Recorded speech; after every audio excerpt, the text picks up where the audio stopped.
की जय, वंदे मातरम, वंदे मातरम, अभी नहीं तो कभी नहीं, अभी नहीं तो कभी नहीं, वंदे मातरम, जय हिंद, जय हिंद। आदाब, नमस्कार, सत श्री अकाल। मैं अब्दुल कलाम, आप देख रहे हैं दा कलाम न्यूज। आज 123 दिन हो गए हैं पूर्व सैनिक जंतर मंतर पे 1 रैंक 1 पेंशन की मांग को लेके सरकार से बहुत सारे ज्ञापन दे दिए, लेकिन सरकार है ना तो कोई अपना आज तक उधर से डेलीगेशन भेजा, ना इधर से किसी को बुलाया।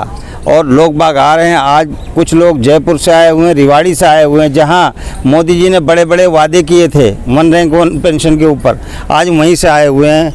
बाबू जी, आप कहाँ से आए हो? रेवाड़ी से। रेवाड़ी से आए? हाँ जी।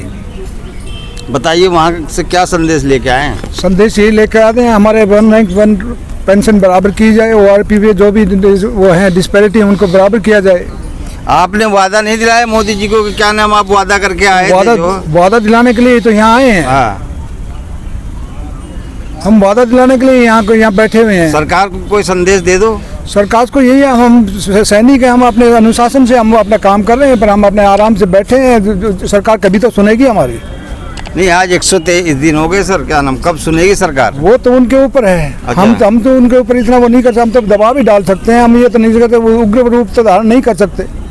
नहीं, कहते हैं बिना टेढ़ी उंगली किए घी नहीं निकलता है। ये हम सैनिक हैं जी, हम टेढ़ी उंगली नहीं करते हैं कभी। अच्छा, ठीक है जी, हम अनुशासनिक तरीके से ही चलने वाले आदमी हैं। अनुशासन में ही चलोगे? अनुशासन में ही कितने दिन हो जाए? चाहे कितने दिन भी हो जाए। जी सर, आप कहाँ से आए? मैं honorary captain retired Shyam Singh Raghav ji, village post तहसील तहसील बैरोड, जिला अलवर, राजस्थान। वर्तमान निवास plot number 65 Jagdish colony, Niwar road, Jhotwara, Rajasthan से आया जी। ये जो विसंगतियां हैं, इसकी मांग के लिए पूर्व सैनिक 123 दिनों से बैठे हुए हैं। सरकार कब सुनेगी आखिर? सर, सरकार सुनेगी। हम मोदी जी का बहुत इज्जत करते हैं। पूर्व सैनिकों को मोदी जी ने रेवाड़ी में वादा किया था और वो वादा उन्होंने निभाया भी। अच्छा। लेकिन मोदी जी को पूरा देश मानता है, विदेश मानता है, लेकिन कुछ अधिकारी, हमारे पूर्व सैनिक और कुछ IAS अफसर मोदी जी को नीचा दिखाने के लिए कौन सा कैलकुलेशन, कौन सा गणित किया, हमें पता नहीं। मोदी जी ने 1 रैंक 1 पेंशन भी दिया, उस टाइम भी हमारे को इतना पता नहीं चला था। अभी जो इन्होंने 23,000 करोड़ रुपए दिया है, वो 23,000 करोड़ में पहले तो अफसरों को ORP, अभी कल वो कौन सा ये कल निकला ना, जुडिशल जो कमीशन की रिपोर्ट आई है वो अभी मिल गई है। ठीक है, RTI के तहत हमारे निकाली है, एक कर्नल साहब ने निकाली है। उसमें क्लियर दे रखा है कि ये जो ORP थी वो केवल JSU और जवानों के लिए थी, क्योंकि हम कम सर्विस में रिटायर हो जाते हैं, बाई ऑर्डर रिटायर होना पड़ता है। जैसे जवान है वो 17-18 साल करके 18 में भर्ती हुआ, 30-35 साल में हो जाता है। मैं स्वयं खुद 18 साल 3 महीने का भर्ती हुआ था और 28 साल 1 महीना करके 45 साल में रिटायर हो गया।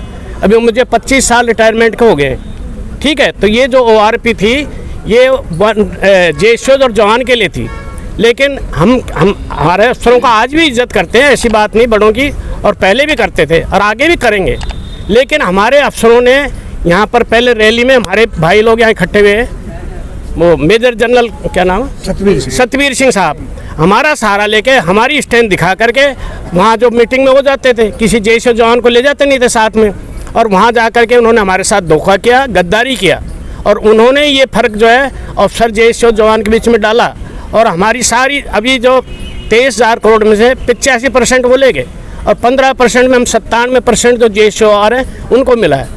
ये बिना सरकार के मिले जुले तो हो ही नहीं जनरल सकता। सतवीर जी खा नहीं सकते। नहीं खा सकते। क्यों कह रहे हैं कि मोदी जी को नहीं पता? मोदी जी को, हमारी विसंगति, मोदी जी को इन्होंने अंधेरे में रखा। मोदी जी को ये थोड़ी बताया सरकार के बिना कोई कुछ नहीं कर सकता। एक परिंदा पर नहीं मार सकते जंतर मंतर पे। आप बात कर रहे हो, वो सारे कैमरे ऑनलाइन। मैं ये बता रहा हूँ कि मोदी जी को इन्होंने धोखे में रखा। मोदी जी को थोड़ी बताया, ये अफसरों ने गड़बड़ किया, गड़बड़ कर करके फंस गए मोदी जी इसलिए तो बोल नहीं रहे। अच्छा, अब वो फंस गए, मैं क्या जवान दूं JSU जवानों को। यहाँ पे महिला पहलवान बैठी हुई थी, उसमें क्या फंस गए थे मोदी जी? उन पे भी नहीं बोले। आज जो है क्या नाम, मणिपुर के अंदर, उसमें मणिपुर के अंदर इतना हिंसा हो रहा, 55 दिन हो गया, उस पे भी मोदी जी नहीं बोल रहे। उस पे क्या फंस नहीं बोल रहे। गलत है, बोलना चाहिए मोदी जी को। गलत बात है, गलत है, बोलना चाहिए। और वो जो आप पहलवान वाला मामला है, वो बाहुबली सांसद है, ठीक है, और BJP के हैं। इसलिए जो है उसको बचाने की कोशिश कर रहे हैं। कि मोदी जी को नहीं मालूम, मोदी जी को सब कुछ मालूम है। मोदी जी को मालूम है, लेकिन मोदी जी ने आंखें बंद कर ली, इनके साइन करा लिया कि हम आज वो जमाना नहीं है। आज हमारे बच्चे पुलिस में, आर्मी में, सब जगह अफसर हैं, पढ़े लिखे हैं। एक इंटर पास जो लड़का होता है उसका भाग्य साथ देता है, वो कमीशन लेकर के अफसर बन जाता है। हमारे बच्चे डायरेक्ट MCA इंजीनियर कर करके और सिपाही में भर्ती हो रहे हैं। उनको सब कुछ पता है, हमें इतना पहले पता नहीं था। अभी हमारे को सब कुछ पता है और सब कुछ हमारे को अभी हमें ये पता चला कि इन्होंने अफसरों ने हमारे साथ कितना धोखाबाजी, कितना गद्दारी किया है। और ये गद्दारी किया है, अच्छा किया भगवान ने जो किया, ताकि हम लोग जागरूक हो जाएंगे तो आगे हमारे जवानों का शोषण नहीं होगा। ये गद्दारी जो सरकार से मिलके ही तो किया है। बिल्कुल सरकार से मिलके किया है। अगर हम इनको दबा लेंगे, अब हमारे को 2.57 से दिया, इनको 2.81 से दिया, जबकि पूरे सेंट्रल गवर्नमेंट का एक ही नियम था। क्यों दिया भाई? हैं? मोदी जी को कह दिया हम इनको दबा लेंगे और तुम हमें दे दो।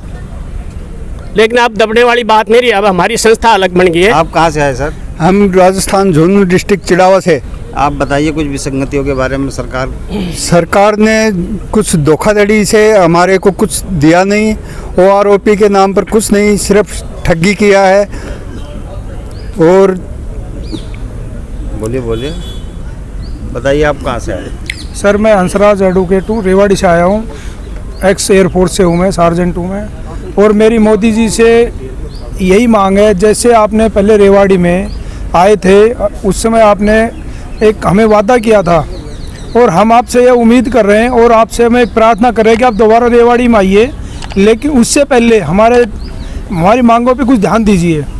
दूसरा, मैं ये मोदी सर से ये कहना चाहता हूँ, हमारे प्रधानमंत्री है, देश के प्रधानमंत्री हैं, उनसे ये कहना चाहता हूँ कि जितना जल्दी हो सके 1 रैंक 1 पेंशन जैसे इन्होंने किया है उसी तरह से UCC को लागू करें। और मैं तो ये कहता हूँ कि कानून का में भी सुधार किया जाए।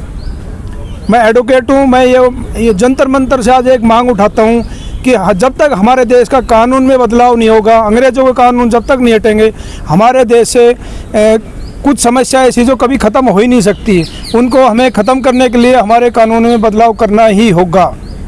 ये विसंगतियों के बारे में जो है आपके अफसर जिम्मेदार हैं या सरकार जिम्मेदार है, ये बताइए।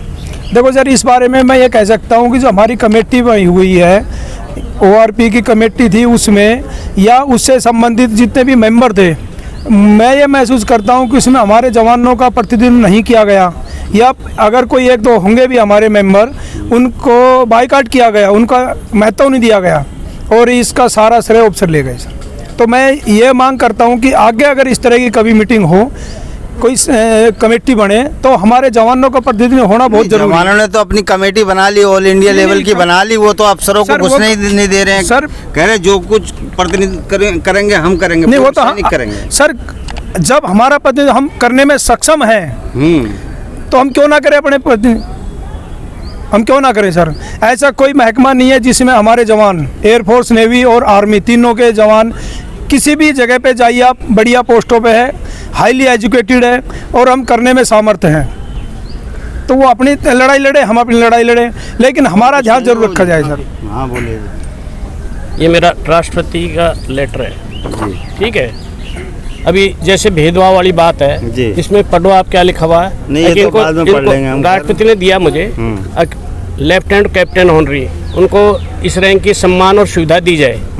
लेकिन हमारे अधिकारी अपनी मनमर्जी के ऑर्डर बना लेते हैं। ECH में जाओ तो कहेंगे आप जो है अफसर के काउंटर पे सामान नहीं ले सकते, CID में जाओ तो अफसर के काउंटर पे सामान नहीं ले सकते। भाई क्यों नहीं ले सकते, जब ये कह रहा है कि इनको इस रैंक का कैप्टन लेफ्टिनेंट का सम्मान दिया जाए। अभी तो आप 1 रैंक नहीं, 1 रैंक की बताता हूँ, उनका भेदभाव करो, उसके भेदभाव पे जिक्र करो। हाँ, 1 रैंक 1 पेंशन का ये है कि मोदी जी को बिल्कुल पता है, लेकिन मोदी जी अभी भी हमें आशा है कि मोदी जी इस पे संज्ञान लेंगे और इसकी जांच कराएं, जिसने भी गलती की है उसको सजा दें। और मेरा तो ये भी सुझाव है कि इनको अगला जो तीसरा होता है अफसरों का बिल्कुल बंद कर दें।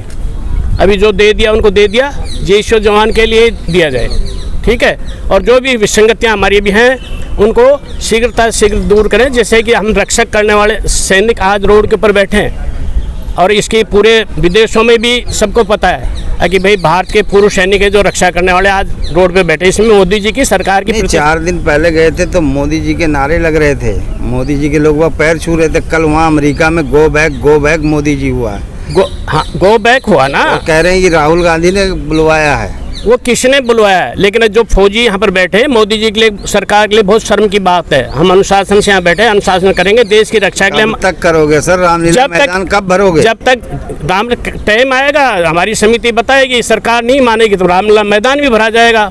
और भी जो कुछ प्रोग्राम सब मिलके करेंगे। लेकिन अब भूतपूर्व सैनिक जाग चुका है और अभी जो है अफसरों को हम इसमें पार्टीशन नहीं करेंगे। हम अपनी मांग, जैसे अभी इन्होंने वकील साहब ने बताया, हम अपनी रखने के लिए सक्षम है। सरकार हमें बुलाए, हमें उसमें रखेंगे जो भी हमारी समस्याएं हैं, और सरकार को समाधान करना पड़ेगा। अगर सरकार समाधान नहीं करेगी तो 2024 के चुनाव आ रहे हैं, पब्लिक करवा देगी। मेरे साथ में मेरे रिलेटिव 4 आए मुझे लेकर के, मैं डिसेबल हूँ, आँखों से मुझे प्रॉब्लम है, पैर से प्रॉब्लम है। नहीं, बोलने में तो आप ठीक हो। बोलने में तो 25 साल से मेरी कॉलोनी का अध्यक्ष हूँ जयपुर में। वहाँ पर आप 2024 में वोट का चोट होगा। वोट का चोट होगा, जरूर होगा। अच्छा सर, आपकी कुछ रह गया तो बोलिए। कुछ नहीं है। ये पूर्व सैनिक है, रेवाड़ी से भी आए हुए हैं, जयपुर से भी आए हुए हैं। इन्होंने जो कुछ कहा, आपको क्या लगता है? कमेंट बॉक्स में अपनी राय जरूर दें। इसमें विसंगतियों में सरकार जिम्मेदार है कि अफसर जिम्मेदार हैं? जय हिंद, जय भारत।